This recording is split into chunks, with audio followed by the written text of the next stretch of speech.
Doctor Mahin, কনফারেন্সে আপনার বক্তব্যটা অসাধারণ ছিল। আপনি আমাদের এখানে ইন্টারভিউ দিতে সম্মতি জানিয়েছেন, এজন্য আমরা খুবই হ্যাপি। আপনাকে ধন্যবাদ। আমারও ভালো লাগছে। আমার প্রথম গেস্ট ডাক্তার মাহিন। আমরা সবাই তাকে যে নামে চিনি, 5 টাকার ডাক্তার। আচ্ছা, 5 টাকার ভিজিট আপনার জন্য অনেক কম হয়ে যায় না? দেখুন, এদেশের মানুষের গড় আয় প্রতি মাসে 15 থেকে 20,000 টাকা, কিন্তু খরচ মোটেও কম না। সেইভাবে হিসেব করলে 5 টাকা অনেক। ডক্টর মাহিন, সরকারি হাসপাতালের স্ট্যান্ডার্ড বাড়ানোর জন্য আপনার কাছে কোনো পরিকল্পনা আছে? যে কোনো মন্ত্রী বা প্রধানমন্ত্রী, প্রেসিডেন্ট, গভর্নর, পুলিশ, সেনাবাহিনী, পলিটিশিয়ান সবাই যার যার দায়িত্ব পালন করে। যদি এমন আইন করা যায় সরকারি সকল কর্মকর্তাকে সরকারি হাসপাতালেই ভর্তি হতে হবে, তাহলে সরকারি হাসপাতালগুলো আন্তর্জাতিক মানের হয়ে যাবে। সরকারি হাসপাতালের স্ট্যান্ডার্ড বাড়ানোর জন্য আপনার কাছে কোনো পরিকল্পনা আছে কি? ডাক্তার সরলা মাত্র 5 পাশ করেছেন। আমার মা আমাদের ফ্যামিলি ডাক্তার। উনি গাছপালার শেকড় বাকড় দিয়ে পৃথিবীর শ্রেষ্ঠ ওষুধ বানান।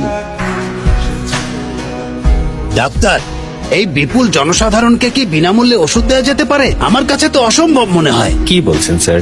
মানুষকে টিভি, ফ্যান, ফোন এসব ফ্রি দিচ্ছেন, ভোটের জন্য 5,000 টাকা করে দিচ্ছেন আমার মতো মানুষদেরকে, তাহলে ওষুধ দিতে পারবেন না কেন?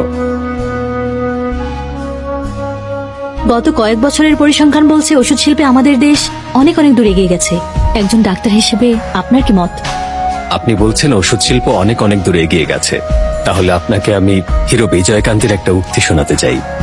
কোন একজন মানুষকে সেরা ডাক্তার বানাতে, তাদেরকে উচ্চশিক্ষার জন্য দেশের বাইরে পাঠাতে আমাদের দেশ সব থেকে এগিয়ে, কিন্তু এই একই সময়ে নিজের দেশের সব শ্রেণীর মানুষকে চিকিৎসা সেবা দেওয়ার ক্ষেত্রে আমাদের দেশ অনেক পিছিয়ে আছে। এখন পর্যন্ত আমাদের দেশের বড় বড় বেশিরভাগ ডাক্তারেরই প্রপার মেডিকেল কোয়ালিফিকেশন নেই। বর্তমান সময়ে চিকিৎসায় ঘাটতি কত সেটা কেউ বলতে পারবেন? শত শত মিলিয়ন। দেশের এই বিশাল জনগোষ্ঠীর মধ্য থেকে যদি শুধুমাত্র কিছু মানুষ চিকিৎসা সেবা পায়, তাহলে সেটাকে এগিয়েছে বলা যায় না। আমাদের চিকিৎসা ব্যবস্থায় উল্লেখযোগ্য সমস্যা কোনটা আপনার মনে হয়? Medical check up. আপনাদের মধ্যে কতজন সুস্থ আছেন বলেন তো?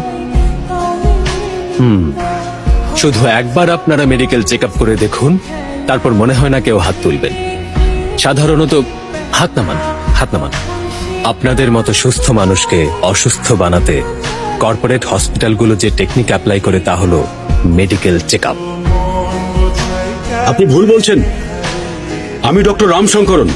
আপনি গড়পড়তা পুরো ডাক্তারি পেশাটাকে এভাবে অপমান করতে পারেন না। ও, আপনি কি বলতে চাচ্ছেন ডাক্তারদের কোনো নৈতিক মূল্যবোধ নেই? অবশ্যই না ডক্টর। আমাদের প্রতি 100 জন ডাক্তারের মাঝে মাত্র 10 জন ডাক্তার মেডিসিন নিয়ে ব্যবসা করে যাচ্ছে এবং যত রকম দুর্নীতি আছে করে যাচ্ছে। আমার এই কথাগুলো শুনলে শুধু তারাই খেপে যাওয়ার কথা। আপনি খেপে গেলেন নাকি? আরে না, একদম নেই। আপনার জন্য আমাদের শেষ প্রশ্ন, আপনার স্বপ্নটা আসলে কি ডাক্তার? মানব জাতির জন্য উন্নত চিকিৎসা সেবা, ব্যাস এতটুকুই। থ্যাংক ইউ ডাক্তার, এটা একটা দারুণ ইন্টারভিউ ছিল। আপনি অনেক সুন্দর করে উত্তর দিয়েছেন। প্রশ্ন সুন্দর হলে সবাই সুন্দর উত্তর দিতে পারে।